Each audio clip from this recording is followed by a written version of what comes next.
this is a very special piece. It's the last piece to come into the building before we open up on November 14th. This is Faith Hill's 1960 Corvette. It was a gift from, it was a birthday present from her husband, Tim McGraw, and it only has 38,000 original miles on it. I mean, it's a beauty.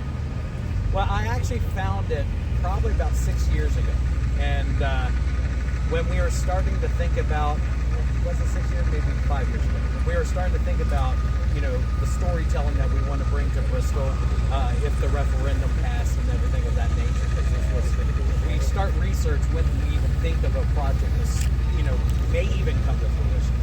And then especially after the referendum passed, we were like, we need to find a center, you know, a centerpiece, like a staple to really be prominent within the property.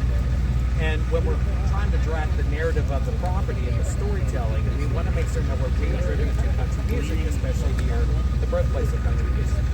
And so I found this car on Yahoo of all places, and you know, I was just looking at it initially just because I love Corvettes, and then I noticed that it actually belonged to Faith Hill, and started doing the research, and acquired it specifically for this property because, you know, one, you know, we know the Bristol Speedway.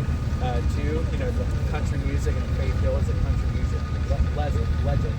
And then, of course, you know, it just fits with the whole, you know, classic car market that's around this region. So I think it just checked all the boxes. So even the welcome here, you know, Jules and Melissa Etheridge were actually, you know, touring together. And there's going to be narrative plaques to help tell the story for each piece. Some of them we even talk about, you know, the narrative. Interesting thing too, I mentioned Mark and Phil earlier. They, you know, after they performed with Rhythm and Roots, they then won their first Grammys this past January. Now they're appearing on an album featuring by Ringo Starr. They're going to be, you know, guest performers on that album. So it's also a tribute to, you know, these festivals like Bristol Rhythm and Roots Reunion that help, you know, launch some of these careers. One of my favorite spots in here is a place called Studio 621, and it's a concept I developed, and I want to again pay tribute to Bristol because on 621 State Street, that's where the makeshift studio for their 1927 sessions took place. It's named Studio 621. And also all the decor on the walls in there, it's all a tribute to the Bristol sessions. And you know, so and there's some really good things in there. So. And of course, Mary J. Blige.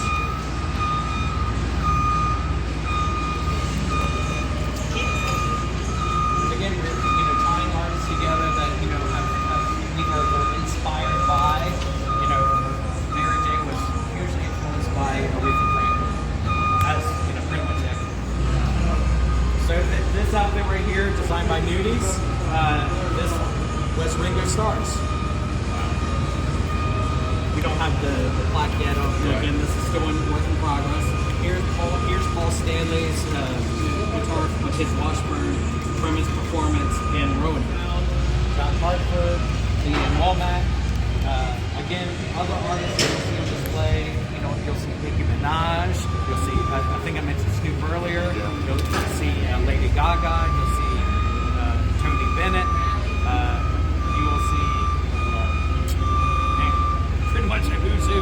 Again, you have Diplo, a well-known EDM musician who has released a couple country albums. You have, you know, Ed Sheeran, who's recorded with Luke Combs and has stated that he would love to transition to country at some point and do some country music. Again,